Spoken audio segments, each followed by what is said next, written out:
The Georgia sun didn't just shine. It pressed down, thick and heavy like a damp wool blanket. By 3 in the afternoon, the tarmac at Peachtree Regional shimmered with heat waves, and the air smelled like hot rubber, jet fuel, and the faint tang of oil that never quite washed off. Deshaun wiped his forehead with the back of his glove, already soaked through, and squinted at the Gulfstream G650 rolling in from the north. It wasn't supposed to be his problem. Not today. Not ever, really. He'd just finished a 12-hour shift, brake pads on a Cessna, tire rotation on a King Air, and an oil leak on a Learjet that had taken twice as long because the parts order got mixed up. Again, his boots were caked with grime, his coveralls stiff with dried sweat, and his lower back ached in that familiar, grinding way that told him he was getting too old for double shifts but too broke to say no. Rent was due Friday. His mom's medicine copay was due Monday, and the pawn shop downtown had been calling about his dad's old Snap-on roll cart. Just checking in, they said, but he knew what it meant. Still, he stayed. Because leaving meant admitting he couldn't keep up. And quitting? That wasn't in his blood. His father had been a mechanic too, Air Force then civilian, and used to say, "A plane don't care who you are. It only cares if you know what you're doing." That voice still lived in Deshaun's head, steady and calm, even when everything else felt like it was falling apart. The Gulfstream taxied past the usual hangars and stopped right at the edge of the ramp, near the fueling station. That was odd. Private jets like that didn't usually land here. Peachtree Regional was for flight schools, small charters, and the occasional crop duster. This bird belonged at Hartsfield or maybe a private strip up in Buckhead. But there it sat, engines winding down, then a thin wisp of smoke curling from the tail. A ground handler jogged over, radio crackling. "APU's smoking," he yelled to no one in particular. "Pilot says it won't restart. They're grounded." Deshaun didn't move at first. Let the senior techs handle it. Let the guys with the clean uniforms and the company trucks take the call. But no one stepped forward. The shift supervisor, a man named Carl who'd been here since the 90s and never liked rocking the boat, just shook his head. "That's a G650. We don't have the certs for that. Call corporate." "Corporate's closed," the handler shot back. "And the owner's on board. She's got a summit in Geneva in 6 hours. If this bird doesn't leave in 90 minutes, she misses it." A murmur went through the small group that had gathered. Geneva, summit, billionaire talk. Deshaun knew that world only from headlines and airport gossip. People like that didn't wait. They bought new jets if one hiccuped. But this one was stuck, and no one here wanted to touch it. He took a breath, walked over. "I can look at it," he said, quiet but clear. Carl frowned. "You ain't rated on Gulfstream, son. I've studied the manuals, watched every teardown video, helped rebuild an APU simulator at the community college last year. I know the system. You don't have the authorization. Then stand back and let me try. If I mess it up, you fire me. If I fix it, you owe me overtime." Carl hesitated. He knew Deshaun wasn't reckless, knew he was the only one on staff who actually read the service bulletins. But this was risky. Very risky. Before he could answer, the jet's door opened. A woman stepped out, mid-50s, silver-streaked hair pulled back, wearing a simple black blazer and jeans. No entourage. No sunglasses. Just sharp eyes that scanned the tarmac like she was measuring every crack in the concrete. She walked straight to Deshaun. "You the one who offered to fix my plane?" she asked. He nodded. "Yes, ma'am." She studied him for a long moment, not with suspicion but with something closer to curiosity. "Why you?" "Because everyone else is scared," he said honestly. "And I'm not," she almost smiled. "All right, show me." He didn't waste time. Unzipped his duffel, the one his dad left him patched in 3 places, and pulled out his own tools. Not the company-issued junk, but his personal set. Torque wrench calibrated last month, multimeter with fresh batteries, socket extensions he'd ground down himself to fit tight spaces. He moved with purpose, not speed. Checked the APU exhaust first, then the control panel inside the avionics bay. Listened, smelled, felt the heat pattern with the back of his hand. Within 8 minutes, he had it. A failed ignition exciter, common in older G650s after long international flights. The part wasn't broken, just overheated and locked out. Most techs would have called for a replacement. But Deshaun knew you could reset it manually if you bypassed the safety interlock just long enough to cool it down. Risky, yes, but doable. He explained it to her in plain terms, no jargon, no fluff. It's like rebooting a computer that froze. We just need to give it a second chance. She listened, arms crossed, but her eyes never left his hands. When he reached for a specific socket, she nodded. Go ahead. The crew watched in silence as he worked. No drama, no shouting, just focused movement. The occasional grunt as he twisted a bolt in a tight spot. The soft click of a relay resetting. 10 minutes later, he flipped the APU switch. A low hum filled the air, then a steady whine. Then clean, cool exhaust, it was running. A cheer went up from the ground team, but Deshawn didn't celebrate. He just wiped his hands, closed the panel, and turned to her. Should hold for the flight. But I'd recommend a full diagnostic in Geneva. She didn't thank him right away. Instead, she asked, Who taught you to listen to machines like that? My dad, he said. He used to say planes talk if you're quiet enough to hear. She looked at him like she was seeing him for the first time. Not as a mechanic in a stained uniform, but as someone who carried a kind of quiet wisdom most people never bothered to notice. Then she reached into her blazer, pulled out a sleek black card with just a name and a phone number and handed it to him. If you ever want real work, she said, call me. He took it, didn't say thanks, didn't promise anything, just nodded. She walked back up the stairs. The jet door closed, and within 20 minutes, the Gulfstream was airborne again, climbing into the Georgia sky like it had never been grounded. Deshawn stood there long after it disappeared. The card felt heavy in his pocket, not because of the name on it, though he recognized it from business magazines, but because it represented a door he wasn't sure he was ready to walk through. He'd spent years being overlooked, passed over, told he didn't fit the profile for high-end aviation work. Now out of nowhere, someone saw him, really saw him. But seeing wasn't the same as belonging. He zipped up his duffel, slung it over his shoulder, and headed for his beat-up pickup. The sun was lower now, casting long shadows across the runway. His back still hurt. His boots still smelled like fuel. And tomorrow he'd be back at 5 a.m. to do it all again. Yet something had shifted, not in the world, but in him. For the first time in a long time, he didn't feel invisible. He felt possible. He drove home with the windows down, the warm air rushing in, and for once the weight on his shoulders felt a little lighter. Not gone, just shared somehow with the sky he'd helped keep flying. 2 weeks passed, and the black card stayed tucked in the glove compartment of the pickup, right between the owner's manual and a faded photo of his dad standing next to a C-130 in the 80s. Deshawn didn't throw it away, but he didn't call either. He told himself it was pride, or caution, or maybe just the quiet fear that people like her didn't really mean what they said when they handed out promises on tarmacs. He'd seen too many big opportunities turn into dead ends or worse, situations where he was expected to be grateful just for being allowed in the room. Life went on. Same shifts, same aching back, same calls from the pharmacy about his mom's insulin. He kept mentoring 2 kids from the neighborhood on Saturday mornings, showing them how to read schematics, change oil, spot a worn bearing, because if no one had shown him, he wouldn't be here.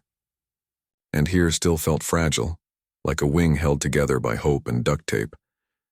Then on a Tuesday morning so hot the asphalt stuck to his boots, a silver Tesla pulled into the FBO lot. Not a rental this time. This one had Georgia plates and a dent on the rear fender like it had been driven hard and parked fast. The door opened and she stepped out. Same jeans, same no-nonsense walk. But this time she wasn't in a blazer. Just a plain gray t-shirt with a faded NASA logo and a thermos in her hand. She didn't head for the office. She walked straight to where Deshawn was knee-deep in a King Air's landing gear. Grease up to his elbows. You didn't call, she said, not accusatory, just stating a fact. Like noting the oil pressure was low. He wiped his hands on a rag, not looking up right away. Wasn't sure you meant it. I don't say things I don't mean. She unscrewed the thermos and offered it. Coffee? He hesitated, then took it. Black strong, just how he liked it. You remembered.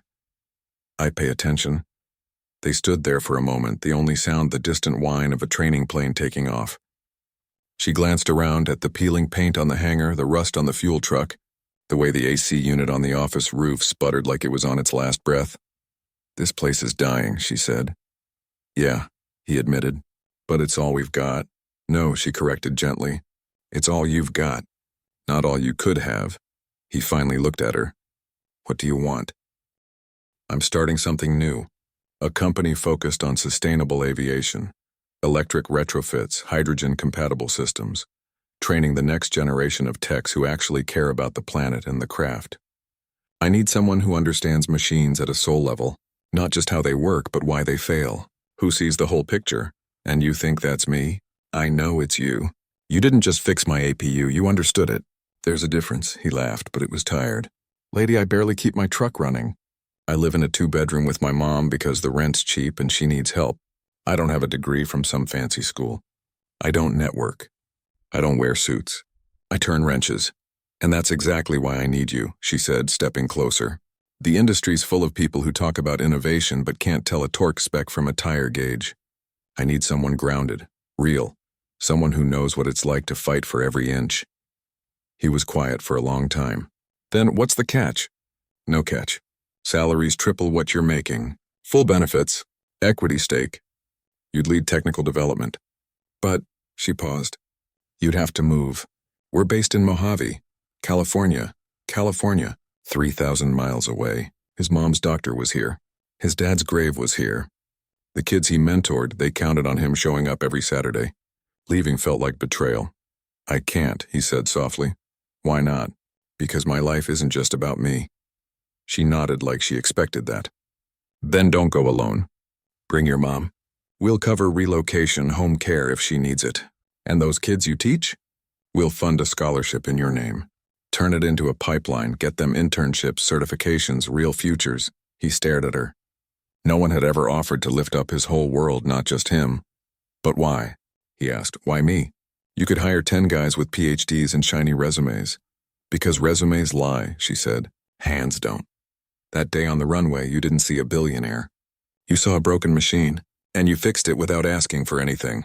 That kind of integrity? That's rarer than platinum. He looked down at his hands, calloused, stained, nails cracked. They'd never looked like much to him. Just tools. But maybe to someone else they were a compass. I'd need time, he said. Take a week. No, he said. I mean, I'd need to do it my way. If I come, I bring 2 apprentices from back home. They're sharp. Just never got a shot. And I want remote work for the first 6 months. My mom, she's not getting any younger. She didn't hesitate. Done, and I want equity. Not just a salary. If we build this, I want to own part of it. 40%, she said. On the table, he blinked. Just like that? You earned it the day you walked up to my jet when no one else would. They stood in silence again, but this time it wasn't heavy. It felt like the calm before takeoff. Tense, but full of potential. She handed him a folded sheet of paper. This is the offer. No fine print. Just terms, read it. Sleep on it. But know this, I'm not looking for an employee. I'm looking for a partner. He took it. The paper was crisp, the ink still slightly wet. He didn't open it right away. Why are you doing this? He asked, voice low. Really? She looked out toward the runway where a student pilot was practicing touch and goes. I spent 30 years building empires, she said, but I never built anything that mattered. Not like this. You reminded me that machines aren't just metal, they're bridges. Between people. Between dreams and reality, I want to build bridges with you. He didn't say yes that day, but he didn't say no either. That night, after helping his mom with her meds and checking the oil in the pickup one last time, he called her. Not the billionaire, the woman who raised him. Mom, he said, sitting on the porch steps under a sky full of stars. What would Dad do? There was a long pause. Then soft but sure, he'd ask if it served something bigger than himself. It does, Deshawn said. It could help kids like me. Give them a path. Then don't let fear wear your father's face, she said. He wore hope. Even when it was hard. He hung up, walked back inside, and opened the offer letter. Every term was there, just as promised. No tricks, no traps. Just trust laid bare. The next morning he called the number on the black card. I'm in, he said. Good, she replied. Pack your tools. And your heart. We've got work to do. Over the next few weeks everything changed, but quietly. No fanfare. No press release. Just phone calls, signed documents, and late-night planning sessions over video chat. He introduced her to his 2 apprentices. Teenagers with hungry eyes and quick hands. And she didn't just agree to hire them. She asked for their input on the training program design. She listened. Really listened. When moving day came, the FBO crew threw him a small send-off. Coffee, donuts, a toolbox signed by everyone. Carl clapped him on the shoulder, eyes a little wet. You earned this, son. Don't forget where you came from. I won't, Deshawn said. But I won't stay stuck there either. As the U-Haul pulled out of the lot, his mom in the passenger seat, his duffel full of tools in the back, he looked in the rearview mirror one last time. The runway stretched behind him, hot and familiar. But ahead, west, toward the desert, toward something new, the road was open. And for the first time, he wasn't just fixing planes. He was building something that could fly. The desert air in Mojave didn't just feel dry. It felt honest. No humidity to soften the edges. No haze to blur the horizon. Just sun, sky, and silence so deep you could hear your own thoughts. Deshawn stood outside the hangar they'd converted into a workshop, watching his two apprentices, Jamal and Ty, struggle to unload a crate of prototype battery cells from the delivery truck. They were sweating, laughing, arguing over who got to use the torque wrench next. It was messy. It was real. And for the first time in months, it felt like home. He'd been in California 6 weeks now. His mom was settled in a small house just 10 minutes from the airfield, with a nurse who came by twice a week and a neighbor who brought over tamales every Sunday. The company, still unnamed, still raw, was humming along in that fragile, hopeful way new things do. They weren't building jets yet. They were building trust, between engineers and mechanics, between vision and reality, between two people who'd met on a runway and were now trying to redesign the future of flight, one bolt at a time. She, Evelyn, though he still rarely used her name out loud, worked out of a glass-walled office at the back of the hangar. No fancy suits, no boardroom, just whiteboards covered in equations, half-empty coffee mugs, and a model of a hydrogen-powered turboprop on her desk that she kept adjusting with tiny screwdrivers. She didn't micromanage. She asked questions, listened, then stepped back and let him lead the technical side. That trust was heavier than any paycheck, but it wasn't all smooth flying. One Tuesday, a major investor flew in, gray suit, polished shoes, the kind of man who measured success in quarterly returns, not human impact. He walked through the workshop like he was inspecting livestock, pausing only to frown at Jamal's dreadlocks or Ty's worn sneakers. "This is your core team?" he asked Evelyn, voice dripping with polite disbelief. "This is the future," she replied, not looking up from her tablet. Later, in a closed-door meeting, the investor suggested professionalizing the crew, bringing in more experienced, read older, whiter engineers from legacy aerospace firms. Deshawn wasn't invited, but he heard the tail end through the thin wall. "He's good with his hands," the man said. "But does he really understand systems architecture?" Evelyn's voice was ice. "He rebuilt our entire power management simulation in 3 days after your experienced team missed a critical flaw. So yes, he understands it better than anyone in this room." Deshawn didn't say anything that night, but he lay awake, staring at the ceiling of his tiny rental, wondering if he'd been naive. Maybe this world wasn't ready for someone like him. Not really. Maybe he was just a token with a torque wrench, useful until the real player showed up.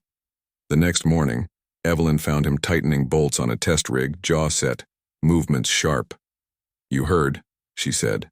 Not a question. He didn't look up. "I'm not here to be a symbol. I'm here to build something that works. And you are," she said. "Don't let one man's small mind make you doubt your worth." He stopped working. "But what if he's right? What if I don't have the background?" "You have something better," she said. "You have instinct. And instinct comes from paying attention, really paying attention to how things break, how they heal, how they fly. No degree teaches that. Life does," he nodded slowly. But the seed of doubt had been planted. Then came the Mojave test flight. It was just a short hop, 50 miles out, 50 back, testing the new hybrid electric propulsion system on a modified Cessna Caravan. Deshawn had spent nights double-checking every connection, every sensor, every line of code in the control software. He'd even slept in the hangar the night before just to be sure. The plane took off smooth. Climbed clean. Then at 8,000 feet, the primary power sensor went dark. Alarms blared in the cockpit. The backup kicked in, but it was glitching, sending erratic signals. The pilot radioed in, voice tight. "We've got instability in the left inverter. Might need to abort." Back in the control room, panic flickered across the faces of the engineers. Someone muttered about grounding the program. Someone else started drafting an incident report. But Deshaun didn't move. He closed his eyes for a second, just like his dad taught him, and listened to the data stream. Not the alarms. The rhythm underneath. It's not the inverter, he said suddenly. It's the ground loop in the sensor wiring. It's picking up interference from the new battery bank. How do you know? Asked one of the senior engineers. Because I routed that wire myself, Deshaun said. And I used shielded cable, but the grounding lug's loose.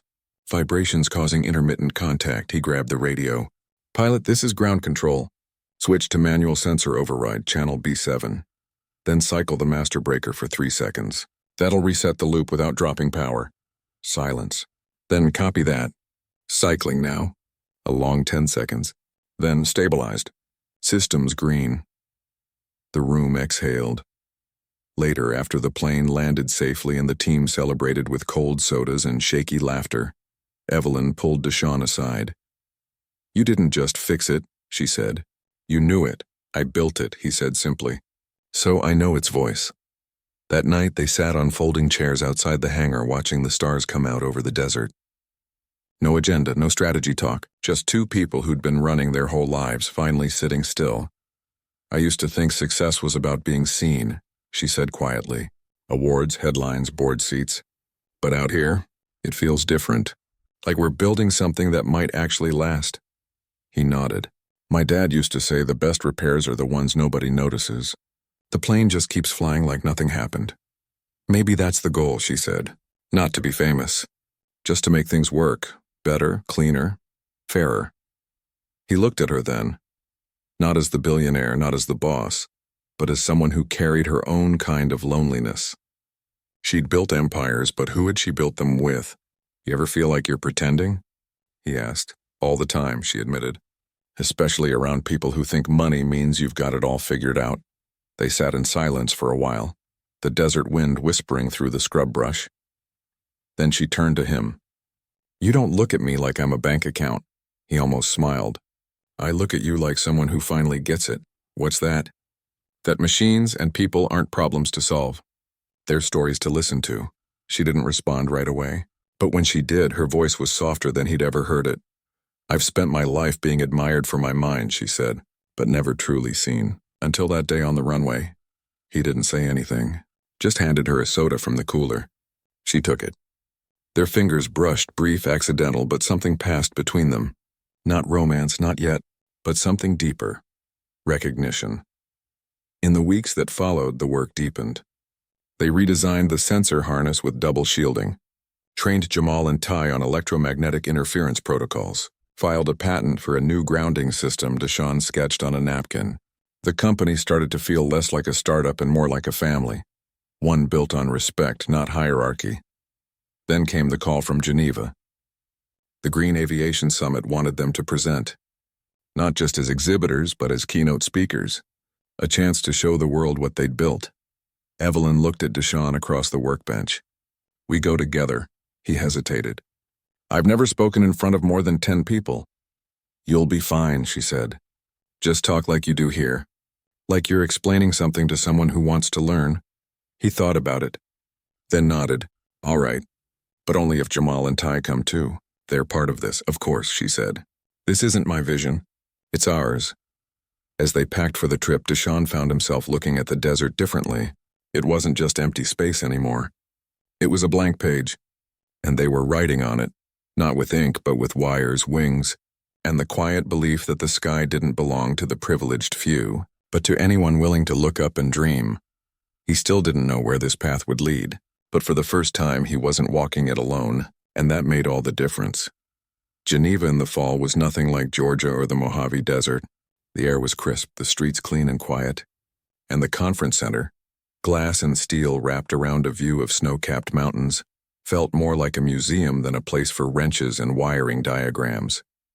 Deshaun tugged at the collar of his new shirt, the one his mom had insisted he buy before the trip. You're representing more than yourself now, she'd said. He hadn't told her he'd worn it only twice, once for the flight over, and now for the keynote. Inside the main hall, hundreds of people milled about, CEOs in tailored suits, engineers with lanyards full of badges, journalists scribbling notes. Deshaun felt like he'd walked into someone else's life. He kept his hands in his pockets, not because he was nervous, but because he missed the weight of a socket wrench, the familiar grit under his nails. Here, everything was polished. Too polished. Evelyn moved through the crowd like she belonged, shaking hands, exchanging quiet words, but her eyes kept finding him. Not to check on him, just to make sure he was still there. Still with her. Their presentation was scheduled for mid-morning. They'd rehearsed it 3 times back in California, but never in front of an audience. Jamal and Ty were setting up the demo unit, a cutaway model of their hybrid electric propulsion system, on stage, their usual banter replaced by focused silence. They'd never been outside the U.S. before. Deshawn caught Ty taking a photo of the mountain view with his phone, grinning like a kid at a carnival. When it was time, Evelyn stepped to the podium first. She spoke about climate goals, about the urgent need to decarbonize aviation, about how old systems couldn't solve new problems. Her words were sharp, clear, compelling. Then she turned and gestured to the side of the stage. "But vision means nothing without execution," she said. "So I'm going to step aside now and let the man who built this future with his own hands tell you how it works." A ripple went through the audience. People shifted in their seats. Some looked surprised, others skeptical. Deshawn took a breath, walked to the mic, and didn't try to sound like a speaker. He just talked like he would in the hangar. "This isn't magic," he began, voice low but steady. "It's physics, and patience, and listening." He explained how they'd redesigned the power distribution to reduce energy loss, how they'd used recycled composites for the housing, how the control software adapted in real time to flight conditions. He didn't use jargon. He used stories about a loose ground wire that almost grounded their first test flight, about staying up all night with Jamal tracing a faulty signal, about how his dad taught him that every machine has a rhythm, and if you learn to hear it, you'll never be lost. Halfway through, he noticed something. People were leaning forward, not out of politeness, out of interest. A woman in the front row nodded slowly. An older engineer scribbled notes, then looked up and gave him a small, respectful nod. When he finished, the room didn't erupt in applause. It paused. Then came the clapping, slow at first, then building. Not the polite kind. The real kind. Afterward, people lined up to talk to him. Not just to Evelyn. To him. A university professor asked if they'd consider a research partnership. A startup founder wanted to license their sensor design. A young woman with grease under her fingernails, she'd traveled from Kenya just to attend, asked if they took international apprentices. Deshawn answered every question. Not with grand promises, but with honesty. "We're still learning," he said more than once. "But we're open." That night they ate at a small restaurant near the lake away from the conference buzz. No speeches. No agendas. Just 4 tired people sharing bread and stories. Jamal admitted he'd been terrified on stage. Ty said he'd never seen so many white people in one room. Evelyn laughed. A real unguarded laugh. And Deshawn realized he'd never heard her do that before. Later, as they walked back to the hotel, the city lights reflecting on the water, Evelyn fell into step beside him. "You were brilliant today," she said. "I just told the truth. Sometimes that's the bravest thing you can do." He looked at her. "You didn't have to give me the spotlight." "I didn't give it to you," she said. "You earned it, and the world needed to see it." Back in California, everything changed, but not in the flashy way he'd feared. No sudden fame. No media circus. Just deeper trust, wider doors, and a growing sense that what they were building mattered beyond profit margins. They hired 6 new apprentices from communities across the country. Detroit, New Orleans, Albuquerque, kids who'd never set foot on a tarmac but dreamed of the sky. Deshawn helped design the training program, insisting on hands-on work from day one. "You don't learn aviation from a screen," he told them. "You learn it from the smell of oil, the sound of a misfiring engine, the feel of a bolt that's just right." Evelyn secured funding, not from venture capitalists, but from a coalition of climate-focused foundations who cared more about impact than exit strategies. They moved into a larger hangar, painted the walls bright yellow, Ty's idea, and hung a sign above the door that read, "If it flies, we listen." But the real test came 3 months later. They were preparing for their first full-scale test flight, a retrofitted turboprop capable of 500-mile zero-emission hops. The plane sat on the runway at dawn, dew glistening on its wings, engines silent. Deshawn had checked every system twice. Jamal had run diagnostics all night. Evelyn stood nearby, arms crossed, calm on the outside, but he could see the tension in her jaw. The pilot taxied out. Engines roared. The plane lifted cleanly, climbing into the pink-orange sky. For 20 minutes, everything was perfect. Then, static on the radio. Ground, this is Skyward 1. We've got a total loss of telemetry from the rear power node. Primary system still green, but I've got no data on battery temp or inverter status. Deshawn's stomach dropped. That node was the heart of their new architecture. If it failed mid-air, he sprinted to the control trailer, Evelyn right behind him. Inside, screens flickered with error codes. Engineers shouted over each other. Someone suggested an immediate return, but Deshawn went quiet. He pulled up the live data stream, not the alarms, the raw feed. Watched the voltage patterns. Listened even though there was no sound. It's not a failure, he said suddenly. It's a software handshake glitch. The new firmware isn't syncing with the legacy comms module. How do you know? Asked one of the lead engineers. Because I wrote that patch, Deshawn said, and I forgot to update the handshake protocol after the last test. He grabbed the radio. Skyward 1, this is ground. Switch comms to channel Delta 9, then reboot the telemetry controller. Should take 10 seconds. Don't touch anything else. Silence. Then, copy switching now. A long pause. Then, telemetry restored. All systems nominal. The plane completed its flight. Landed smooth. The team cheered, hugged, high-fived. But Deshawn didn't celebrate right away. He walked out to the tarmac, sat on an empty fuel drum, and stared at the horizon. Evelyn found him there. You okay? She asked. I almost grounded us, he said. Because I got careless. You fixed it, she said. That's what matters. No, he said. What matters is that I knew how to fix it. Because I built it. Because I care. She sat down beside him. Not too close. Just close enough. You think I don't make mistakes, she said. Last year I pushed a battery design that overheated in cold weather. Could have been dangerous. I pulled it 2 weeks before launch. Lost millions, he looked at her. You never told me that. Because failure isn't something to hide, she said. It's something to learn from. Together. They sat in silence as the sun rose higher, warming the desert floor. The plane sat on the runway, quiet now, but ready. Like them.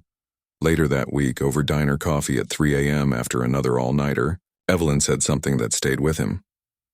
I've spent my life being admired for my mind, she said, stirring sugar into her cup, but never truly seen.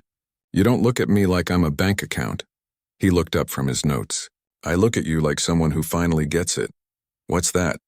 That machines and people aren't problems to solve. They're stories to listen to. She smiled then, small but real. You know, I used to think partnership meant splitting tasks. But with you, it feels like we're building the same thing from different sides. He nodded. Like two hands on the same wrench, they didn't say more. They didn't need to. The understanding was already there, in the way they passed tools without asking, in the late-night texts about a strange vibration in the test rig, in the quiet pride when Jamal fixed a fuel injector on his own. This wasn't romance in the movie's sense. It was something quieter, stronger. It was trust built in silence and shared purpose, in the belief that the other person wouldn't just show up, but would stay. And as the first light of morning touched the hangar roof, Deshawn realized something. He wasn't just building a company anymore, he was building a life. And for the first time it felt like his own. The Georgia sun felt different this time, not heavy or punishing, but warm, like an old friend welcoming you back. Deshawn stood near the edge of the same runway where it all began, watching the crew set up chairs, string lights, and a small stage under a sky so blue it looked painted. 6 months ago, this place had felt like a dead end. Now it was the starting line. They'd come back for a reason, not just to show off what they'd built, though the sleek retrofitted turboprop parked near the hangar was proof enough, but to give something back. The company had just closed a $200 million contract with a global coalition to develop zero-emission regional aircraft, and part of the deal included launching a training hub right here at Peachtree Regional, the first of its kind in the Southeast. The first run by people who knew what it meant to be told you didn't belong. His mom sat in the front row, wrapped in a light shawl despite the heat, her eyes bright with pride. Jamal and Ty were nearby, now full-fledged lead technicians, showing a group of local teens how to read a wiring schematic. Even Carl, the old shift supervisor, was there, wearing a clean uniform for once, shaking hands with Evelyn like they'd known each other for years. Deshawn hadn't expected any of this. Not the success. Not the return. Not the way his life had quietly stitched itself back together, stronger at the seams. Evelyn walked up beside him, not in a suit, but in a simple navy dress and boots. Practical, like always. She handed him a bottle of water. Nervous? He shook his head. Just full, she understood. They'd stopped needing to explain everything to each other a long time ago. The crowd gathered, community leaders, aviation students, local press, even a few of Deshawn's old neighbors who'd watched him grow up fixing bikes before he ever touched a plane. Evelyn stepped onto the small stage, mic in hand, and spoke first. She talked about climate, about innovation, about the need for new voices in aerospace. But then she did something unexpected. She turned and pointed to Deshawn. None of this happens without him, she said. Not the technology. Not the vision. Not the heart of this work. He didn't just join this mission. He is it. Applause rippled through the crowd. Deshawn kept his eyes on the ground, not out of shame, but because he was fighting the lump in his throat. Then Evelyn did something no one saw coming. She stepped down from the stage, walked to the center of the tarmac and knelt, not in front of him. Not like a scene from a movie, but in front of everyone, his mom, his team, the kids who looked up to him. The place that had once made him feel small. In her hand wasn't a ring. It was a single sheet of paper, the final version of their company's founding agreement, signed and notarized, with his name right beside hers as co-founder and 40% owner. At the bottom, in bold letters, Skyward Collective, a partnership for life. She looked up at him, steady and sure. Marry me, she said, not to the crowd but to him, voice clear and calm. Not in the church sense, in the build something that lasts sense. Partner for life, not just in business. In everything. A hush fell over the runway. Even the wind seemed to pause. Deshawn didn't move right away. He looked at her, not as the billionaire, not as the visionary, but as the woman who'd shown up in a dented Tesla, who'd listened when no one else would, who'd trusted him before he even trusted himself. Then he knelt too, not to accept, but to meet her eye to eye, like equals. Only if we name the first scholarship after my dad, he said. She smiled, eyes glistening. Deal. And just like that, on the same patch of tarmac where he'd once felt invisible, he was seen. Not for fixing a jet, but for being exactly who he was, steady, skilled, and stubbornly kind. The crowd erupted, not in shock but in joy. His mom wiped her eyes. Jamal whooped and clapped Ty on the back. Even Carl gave a slow, respectful nod. Later, as the sun dipped low and the celebration turned into a backyard-style cookout with folding tables and paper plates, Deshawn found a quiet spot near the hangar. Evelyn joined him, holding 2 cups of sweet tea. You surprised me, he said. I wanted it to be real, she said. Not private. Not perfect, just true. Like us, he nodded. My dad used to say the best partnerships aren't the loudest. They're the ones where you don't have to explain yourself. He sounds like a wise man. He was, Deshawn said, and he'd have liked you. I hope so, she said, because I'm not going anywhere. They stood in comfortable silence, watching the kids take turns sitting in the cockpit of the training plane, their faces lit with wonder. One little girl, no older than 10, turned and yelled, I'm gonna fly this one day. Deshawn smiled. Yeah, he said softly. You are. That night as they packed up, he walked his mom to her car. She squeezed his hand. You did good, baby. I had help, he said. You always did, she replied. But you chose to believe it this time. Back at the motel, he opened his duffel and pulled out his dad's old tool roll. He ran his fingers over the worn leather, the faded initials stitched in the corner. Tomorrow it would hang in the new training center, under a plaque that read, For the ones who listen to machines and never stop believing in people. He didn't need a title, didn't need fame. What he had was better. Purpose, partnership, and a runway that finally felt like home. And as he lay in bed that night, listening to the distant hum of a late-night cargo plane overhead, he thought about how far he'd come, not in miles, but in meaning. He'd started by fixing engines. Now he was helping fix the future, not alone, Never alone again, the sky wasn't the limit. It was the beginning. And this time he was ready to fly,